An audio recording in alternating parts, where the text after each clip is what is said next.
Pero esa era la ley desde los años 1898, 1900, 1910. Han pasado 100 años, ¿no? 150 años, y nadie cuestionaba que se podía ver la otra forma, ¿no? Hasta que hubo alguien que tuvo que cuestionar. Y como les dije anteriormente, no fue un cirujano, sino fue un ginecólogo que operó una vesícula a través de la vía laparoscópica. El laparoscopio ya se usaba en tiempos antiguos. Los gastroenterólogos eran los que hacían la laparoscopía. Ingresaban a través del ombligo para mirar cómo estaba el hígado, si estaba cirrótico, a veces podían mirar si había citis, cómo estaban los intestinos. Pero solo era diagnóstica. Hasta que a alguien se le ocurrió decir, ¿y cómo no voy a poder operar por ahí? De repente, si puedo ver, puedo operar o lograr el mismo objetivo que yo tenía. Y por supuesto, el adelanto de la física, el adelanto de la tecnología hace posible todas estas cosas, ¿no? Desde la invención del microscopio, las pantallas, las conexiones de TV, las conexiones de monitor, computadoras, y el uso de materiales se hizo de que se mejorara esta cirugía, esta técnica, a la técnica laparoscópica, en el cual solo se hacen 4 incisiones, ¿no? Una en el ombligo y 3 en la periferia. Hay una técnica americana y una técnica francesa. ¿En qué consiste? Como su nombre lo dice, los americanos lo hicieron de una manera, los franceses de otra manera. Los americanos hacen incisiones de 5 milímetros en el lado derecho del abdomen. La primera del ombligo es para las 2, como están viendo ahí. Y las siguientes incisiones de 5 milímetros son una en el epigastrio, otra debajo del reborde costal y otra en el flanco derecho. 3, esa es técnica americana.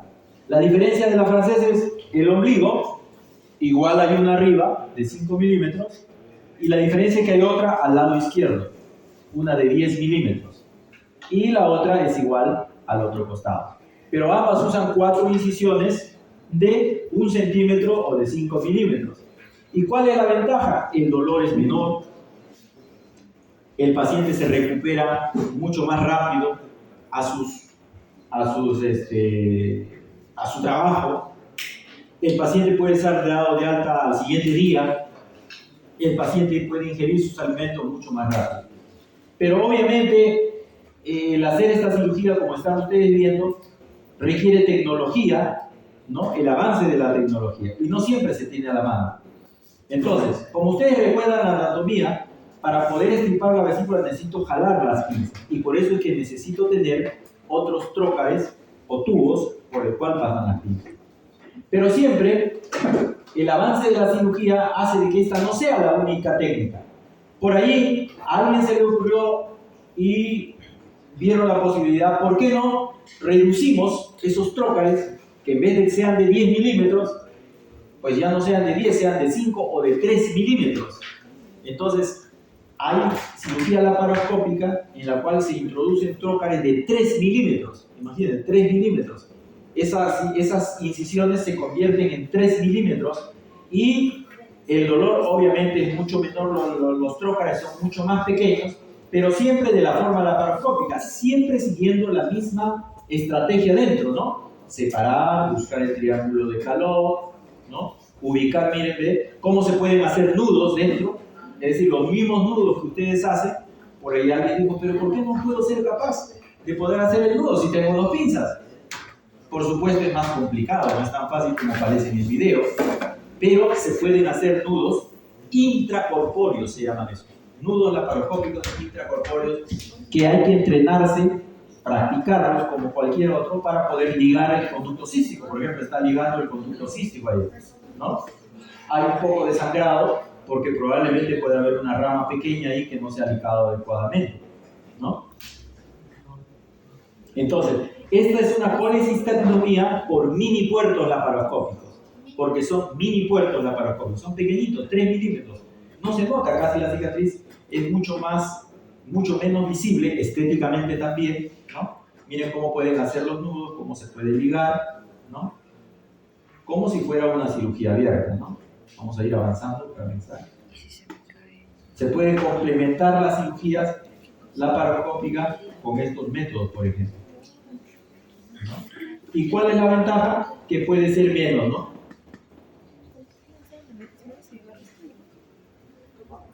Esta misma cirugía, por ahí a alguien se le ocurrió y dijo, pero ¿para qué voy a colocar un trocar? ¿Para qué voy a hacer 5 milímetros si puedo hacerlo otra vez con aguja? Y entonces apareció una técnica que es la colecistectomía por hilos, en la cual se utilizan agujas e hilos para poder traccionar la vesícula. Entonces elimino un corte menos. Una pinza me ayuda a jalar la vesícula. Entonces eso, en vez de eso, utilizo agujas, como ustedes van a ver, y ya no hago un corte más al paciente, sino hago un corte menos. Por ejemplo, vamos a ver por acá cómo yo puedo inyectar con agujas o con hilos, o colecistectomía con agujas, ¿no? Y en vez de colocar 3 milímetros, pues una aguja es menos. O diré 3 milímetros a agujas que tienen 1 milímetro. Y en vez de usar pinzas, uso agujas para traccionar la vesícula, ¿no? Puedo pasar hilos, paso a través del fondo de la vesícula, una sutura, y en vez de utilizar una pinza, hacerle un hueco al paciente para jalar la vesícula, utilizo unos hilos o unas agujas para traccionar la vesícula. Vamos a verlo por acá, para acelerar. ¿No? Miren, bien, hemos pasado un punto y ese punto lo saco por acá. Y entonces puedo jalar como si tuviera un hilo. Y ya no le hago corte al paciente y todo lo demás hago lo mismo, ¿no? Todo por los otros puertos hago lo mismo, el mismo procedimiento que ya hemos explicado, que no en todo se ve de la misma manera, ¿no?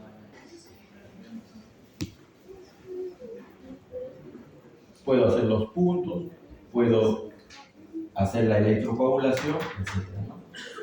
Entonces, la diferencia es que en esta colecistectomía puedo jalar la vesícula a través de hilos. Otra técnica es que la colecistectomía por un solo puerto. Alguien por ahí tuvo que decir, bueno, y si a través del ombligo puedo pasar pinzas más finas, más delgadas, y entonces se fabricó un puerto, o sea, el del ombligo, que tenga 3 entradas de milímetros, nada más.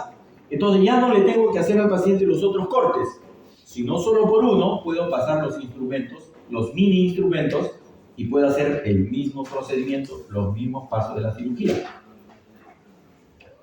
Puedo, como ustedes están viendo, mira, la vesícula puede estar pegada, no necesariamente tiene que estar libre.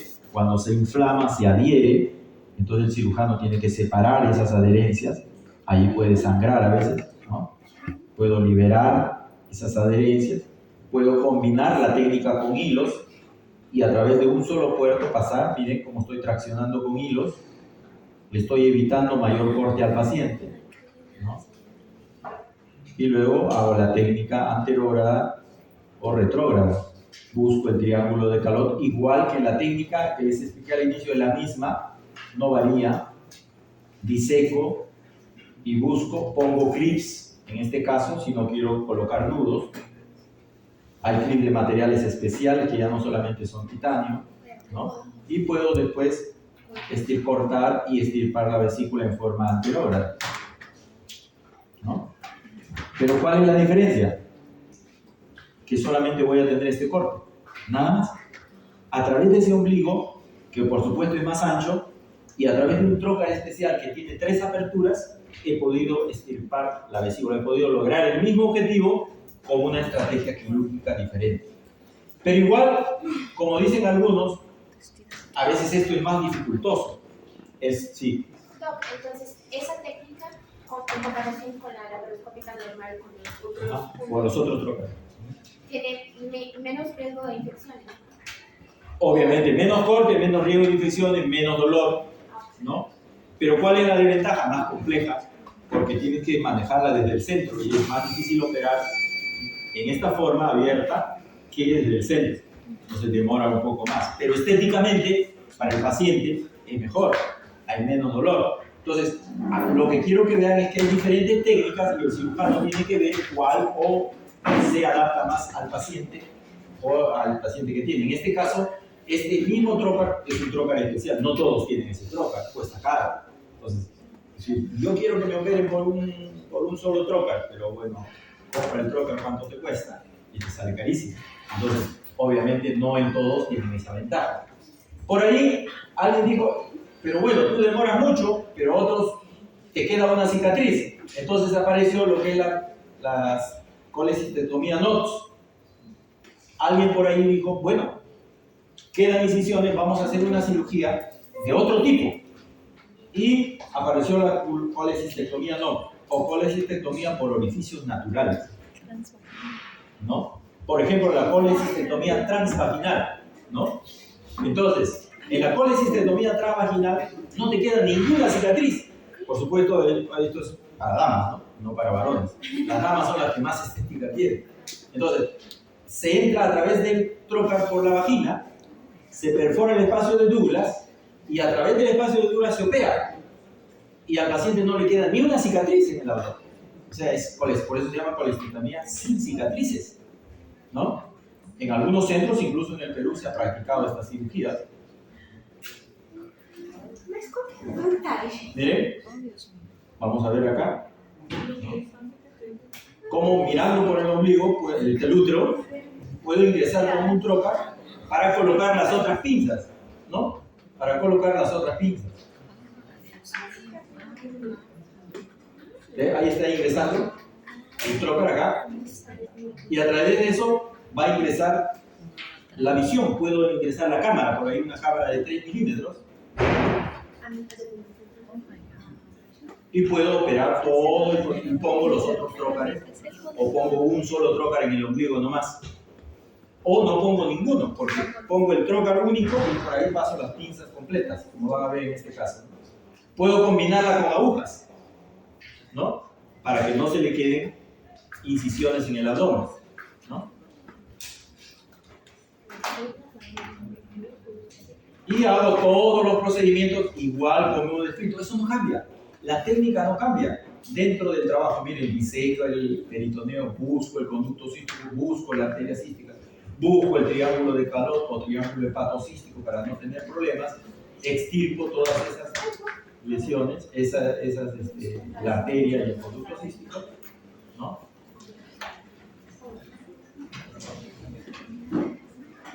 Hago la colecistectomía. ¿Cuál es la diferencia?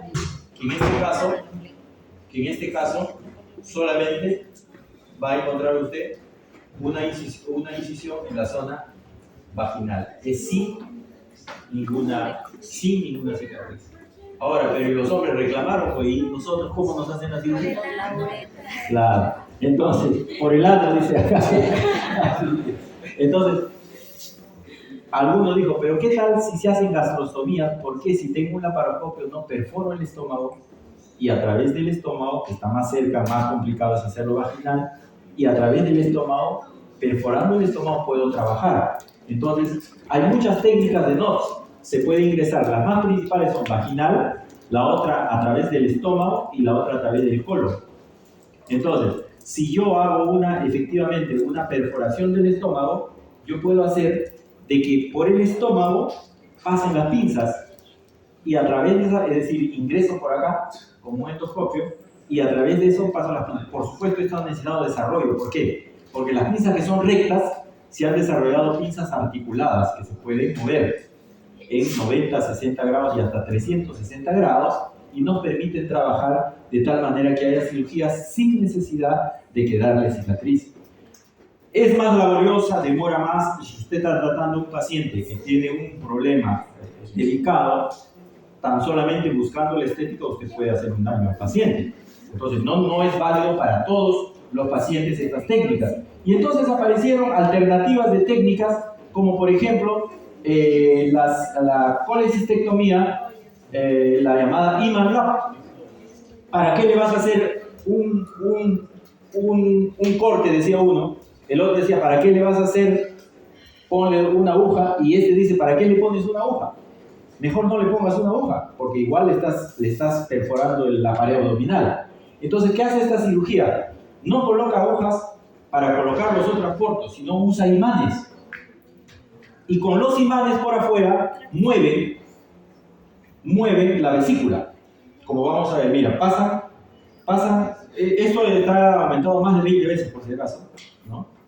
ubican por un solo trocar, colocan un imán que está dentro.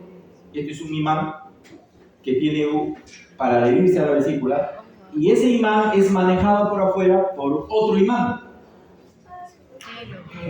De tal manera que ahí está colocando el imán, por solo ese coloca el imán. Y luego por afuera, el ayudante mueve la vesícula con el imán, sin necesidad de colocar ni una aguja. O sea, con ese imán lo mueve, ¿no? La aguja para la derecha la vesícula, la jala, la estira, lo que quiera, y le permite al otro, con las pinzas, seguir operando. Esa técnica, miren, ahí está el imán, está manejado desde afuera, ahí está manejándolo, pero sin necesidad de perforar la cavidad abdominal. Eso se llama la técnica de Iman Lab. Esto es el triángulo de Calot.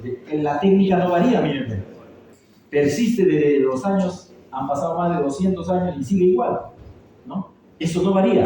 Lo que varía son las formas, las estrategias, cómo pueden estar trabajando los cirujanos. Se hace la misma cirugía, se llega a la arteria, el conducto, miren, ahí está, ¿no? ¿Cuál es la diferencia acá? Que se usan imanes. Los argentinos estuvieron manejando mucho esta técnica acá en Perú, muy poco porque hay que tener obviamente la tecnología, pero es una alternativa para no colocar ni trócares, es decir, más de los trócares necesarios, ni más de las agujas necesarias, sino manejar a través de eso, a través de la técnica del Iman Lab, ¿no? Imanes, este imán está siendo movilizado a través de otro imán externo. Esa se llama técnica de Iman Lab. Por acá se pasa todo, se cierra ese pequeño ombligo, pues ya no necesitas colocar más trócares, ni siquiera pinzas por acá, ¿no? Porque todo lo vas a manejar por afuera por el imán, ¿no? Ahora esta, en vez de ser más grande, es más pequeña, porque ya no necesitas meter pinzas por acá, porque la vas a manejar por los imanes por acá, ¿no? Esa es la cicatriz que le quedaría al paciente, por ejemplo, a través de esta técnica de Iman Lab. Obviamente, todas estas técnicas que estamos hablando han ido variando a lo largo del mundo hasta que ha ingresado la colecistectomía robótica, que es la cirugía robótica. Como ustedes saben, actualmente estamos ya en la época de la cirugía robótica. El ser humano, por más cirujano diestro que sea, se demora más. Ustedes han visto que cuando quieren hacer un punto, ustedes hacen esta maniobra y siempre les digo, porque ya no pueden doblar la mano, ¿no? Meten la aguja y ya no pueden. El robot no tiene ese problema. El robot 360 grados puede poner un punto. Y la precisión que tiene el robot es más de 100 veces. Entonces, se está utilizando en muchos centros, hace muchos años ya, en algunos en experimentación y otros en forma directa, a utilizar a las manos de robot manejados por computadora, obviamente siempre por el cirujano, como ustedes van a ver acá, ¿no? Colocan los brazos del robot y el que opera es el robot, pero a través del cirujano, a través de los mandos del cirujano. Es como jugar a los PlayStation, que usted maneja el mando y le ordena, emite órdenes para que esas órdenes se plasmen a través de un programa en el juego. Igual es acá, él está operando, pero él está operando no con el paciente, él está mirando la máquina. Él está sentado en la máquina y está manejando al robot que está al costado. El cirujano está a un costado y el paciente está con los brazos y se opera igual. Técnica retrógrada, empieza de arriba hacia abajo, ¿no? Pero la diferencia es que el robot tiene una precisión. La visión que tiene el robot es muchísima mejor que la que tenemos nosotros. Pero no puede operar solo. Tiene que tener la inteligencia desarrollada por el ser humano. Pero ahora ha aumentado los robots con inteligencia artificial. Entonces, el robot va aprendiendo los criterios que tiene, va aprendiendo qué cosa es peligrosa, qué es la arteria y a dónde no debe acercarse, por ejemplo. Entonces, el cirujano ya no está en contacto directo con el paciente, ¿no? Estas técnicas han ido avanzando a tal grado que ya la cirugía robótica en algunas partes ha ido cambiando. Y como ya todo es tecnología, si tú puedes manejar a un robot, tú estás acá y allá está el cirujano y él dijo, y si yo puedo manejarlo de ahí, ¿por qué no lo podría manejar por Wi-Fi? Porque hay cosas que se pueden manejar. Ahora tú sabes que las luces el sonido, la cerradura, se abren de cualquier parte del mundo. Yo fui hace algunos años, viajé al extranjero y por ahí me dijo alguien, yo esperaba mi llave o mi tarjeta. Y no necesita nada de eso, tenía que decir una palabra y se cerraba la puerta. Y eso ya es realidad. Igual esto se ha convertido, ya por los años casi 80 se hizo la experimentación en animales, donde se le colocaba la cirugía robot al paciente en un centro y usted se iba a 3 cuadras y esa máquina que maneja el cirujano estaba conectada vía Wi-Fi con la máquina del robot. El cirujano estaba en otro sitio y el paciente estaba en otro sitio. Y esto ya se hizo en humanos hace muchos años y ya se está haciendo. La primera que se hizo fue cerca de los años 80. El cirujano estaba en Estados Unidos y el paciente estaba en Europa. Y el cirujano desde Estados Unidos podía operar al paciente a través de la mano del robot, porque manejaba la mano del robot a través de la red, ¿no? Esto ya es un hecho, es una realidad. Por eso les decía antes, ustedes, los que van a ser cirujanos, ya no van a operar como nosotros, van a operar con otras técnicas, con otros procedimientos, ¿no? Entonces, usted puede manejar al robot desde la zona, desde la consola, ¿no? Incluso en visión 3D, para que el paciente pueda ser operado en otro lugar. Así, por ejemplo, si yo no sé manejar la anatomía quirúrgica de ese lugar, pero hay un cirujano famoso en Suiza que usted quiere ir, ya no viaja a Suiza, ¿no? Si usted tiene los medios en su país para adecuar la cirugía robótica, ese mismo cirujano le puede operar desde otro sitio, ¿no? Manejando al robot, él va a manejar la estrategia, el cirujano, no el robot. El robot va a estar al servicio del cirujano para obtener la pericia y la experiencia de ese cirujano para operar al paciente. Pero ahí no queda todo y quizás sea el futuro para ustedes o lo otro, porque actualmente ya ustedes saben que la nanotecnología ha entrado con fuerza a la medicina.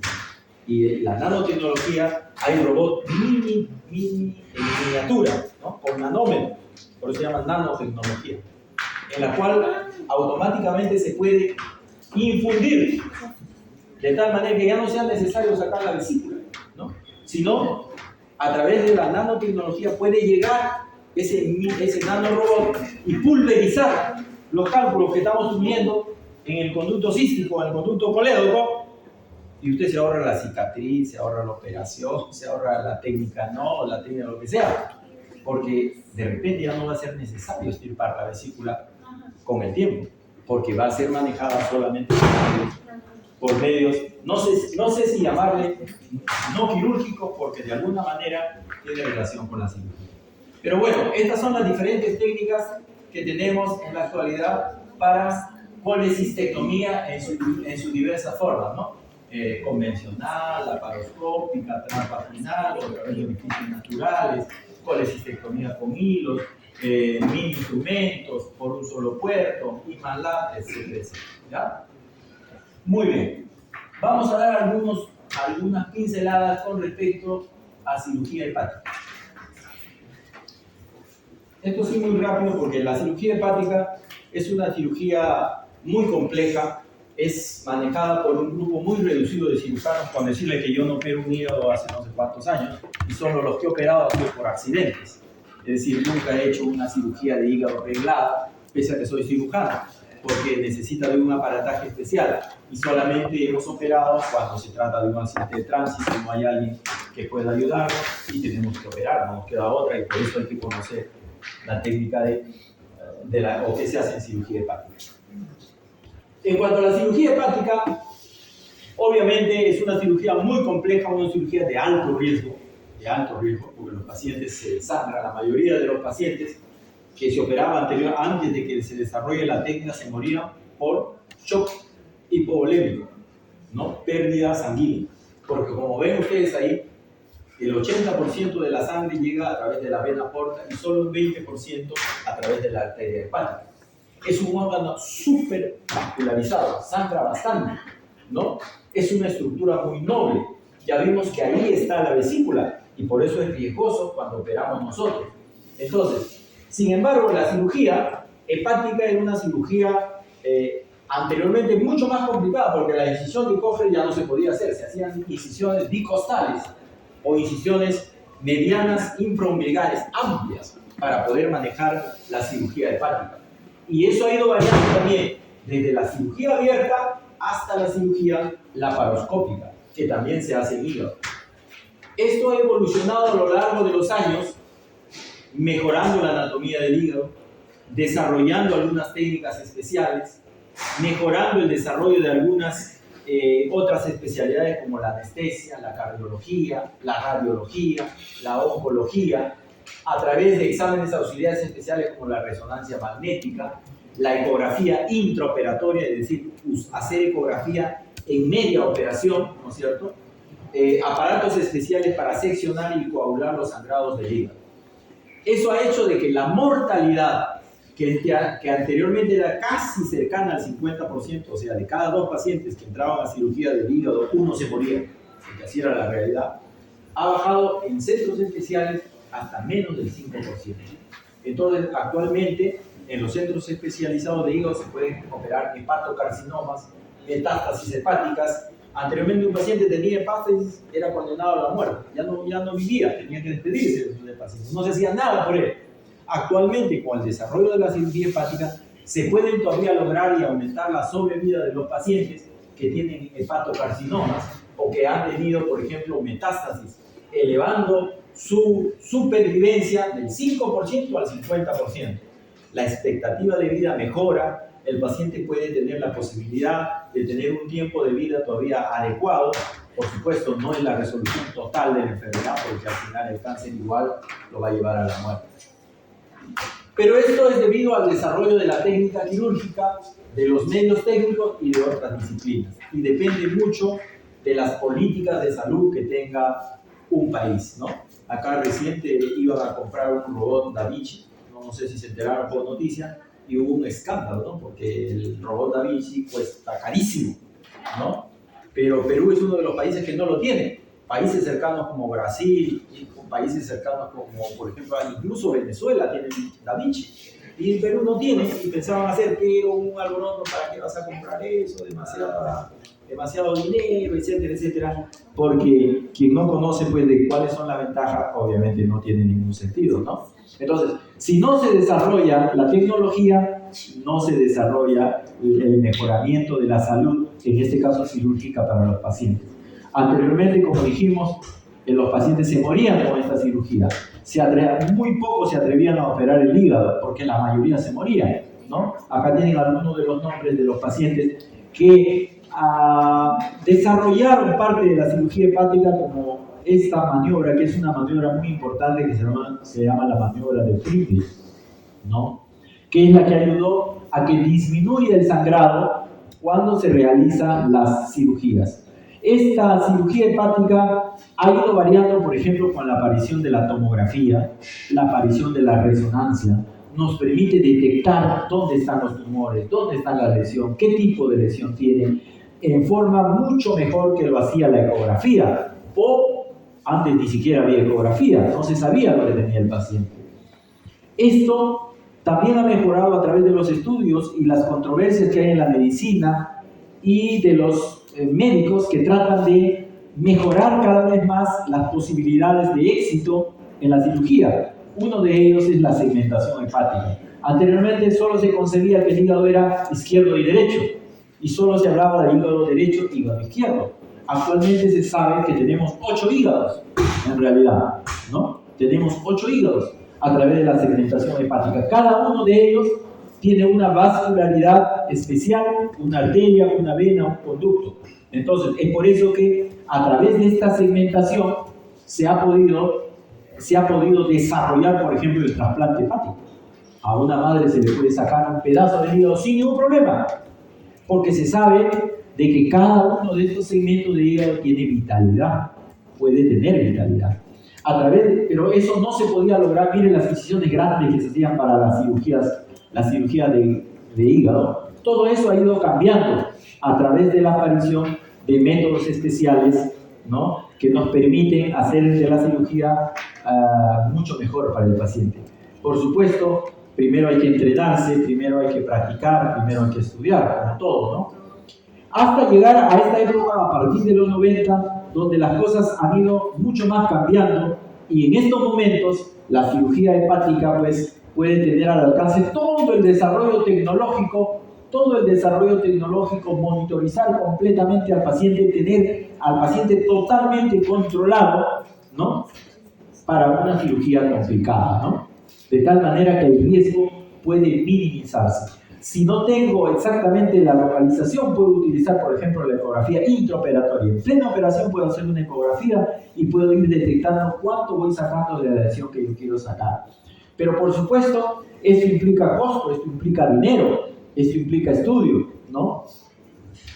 Se han desarrollado los métodos de clasificación y se han puesto de acuerdo para tratar de hablar el mismo lenguaje, como siempre, ¿no? Recuerdan que cuando hablábamos de sepsis y decíamos cuáles son los criterios de sepsis en la primera fase, ¿no? ¿Qué criterios? Dos de estos criterios, más una infección, podríamos decir, de sepsis, igual.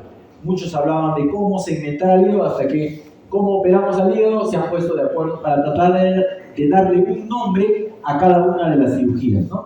No necesitan aprenderse todo eso porque son nombres técnicos que usan los cirujanos que se dedican a la cirugía hepática, ¿no? Pero sí saber que se basa el nombre ya no basados en necesariamente derecho y izquierdo, sino basado en la segmentación hepática, ¿no? Es decir, por ejemplo, para poner un ejemplo, hepatectomía derecha, lo que llamábamos hepatectomía derecha en realidad está hablando de los segmentos 5, 6, 7 y 8, ¿no es cierto? Como ustedes van a ver después, le van a llamar en otros nombres seccionectomía o segmentectomía, porque el hígado no es como lo conseguimos, derecho e izquierdo, como anatómicamente lo hemos visto, sino funcionalmente es como si tuviéramos 8 islitas de hígados pequeños, ¿no? Y hay diferentes nombres que se le dan de acuerdo a cada segmento que extraigan del hígado, ¿no? El número 6, el número 7, el número 1, el número 2, etcétera, etcétera, ¿no? Así, por ejemplo, acá he puesto alguno de ellos, ¿no? Hepatectomía o hemihepatectomía se refiere a esos segmentos, no necesariamente a lo que nosotros vemos hacia afuera como hígado derecho o hígado izquierdo, sino basado en los segmentos que han visto en el gráfico, ¿no? Y podemos encontrar de acuerdo a cada número de segmentos que se extirpa, se le pone el nombre, si es 1, si es 2, si es 3, etc. Esto desarrolló o ayuda mucho, y quizás esto deben saber, la maniobra del Pringle, que significa cerrar, presionar el pedículo hepático, donde va la vena porta, ¿no? La vena cava, etc. Yo puedo presionar y ocluir de tal manera que pueda disminuir el sangrado cuando haga algún tipo de operación hepática. Por ejemplo, un accidente de tránsito masivo, yo no puedo de repente saber la técnica quirúrgica de una hepatectomía porque es muy complicado, no tengo los instrumentos, pero puedo manejar el sangrado haciendo esta maniobra, que es la maniobra de Pringle, que significa básicamente comprimir. Puede ser por un clamp vascular o un torniquete o con la mano, ¿no?, del ayudante, mientras yo voy trabajando en la zona hepática, ¿no? Por supuesto, no va usted a hacerlo permanentemente, porque si no habría hipoxia. Se ha visto a través de los estudios que se pueden hacer periodos de isquemia de 15 minutos y descansar 5. Se puede presionar 15 minutos, para todo el sangrado, disminuye y después lo dejo que descanse 5 minutos. Sin embargo, los estudios y los que manejan hígado describen que se puede presionar hasta 1 hora, hacer la maniobra de Pringle, es decir, presionar y ocluir la irrigación, la sangre que llega al hígado, hasta 1 hora, ¿no? Y de 2 horas, si es que lo hago en forma intermitente, con descanso de 5 minutos, ¿no? ¿Qué hace esto? ¿Qué ayuda esto? A que el flujo de sangre, que es del 80% de la vena porta, disminuya y yo pueda tener un campo operatorio que me permita trabajar adecuadamente, ¿no? Bueno, hay otros desarrollos en la tecnología que han hecho que puedan seccionar al hígado o hacer que la sección que yo haga al hígado sea más específica, ¿no? Puedo mandar émbolos y ocluir ciertas arterias, como hemos visto, a ciertos segmentos nada más del hígado, ¿no? De tal manera que yo pueda trabajar en solamente una parte del hígado y pueda ver qué zonas son aquellas que puedo yo extirpar, por ejemplo, ¿no? Acá están viendo que han usado esa técnica de embolización portal a través de la oclusión y pueden extirpar una parte nada más del hígado, ¿no? Ustedes saben que esto ha ido desarrollando a través de la cirugía laparoscópica, así como vimos en vesícula y en apéndice, también se ha adaptado a la cirugía de hígado, de tal manera que se puede operar teniendo todos estos medios solamente con cirugía.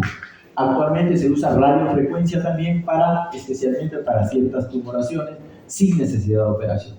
Esas incisiones que se hacían grandes para la cirugía hepática se han convertido ahora en esta forma, a través de la cirugía laparoscópica. Por supuesto, se usa más de 3 trócares, no como la vesícula, puede usarse 4, 5, 6 trócares, pero la cicatriz que queda para hacer una cirugía tan complicada, comparada a lo que se hacía antes, hay una diferencia abismal, ¿ya? Básicamente eso es lo que deben saber y conocer, porque acá sí no es mi intención que aprendan cirugía hepática, porque no es el motivo. No sé si hay alguna pregunta, y yo creo que por hoy día vamos a quedarnos ahí, dado que hoy día tienen el examen. No sé si hay alguna pregunta con respecto a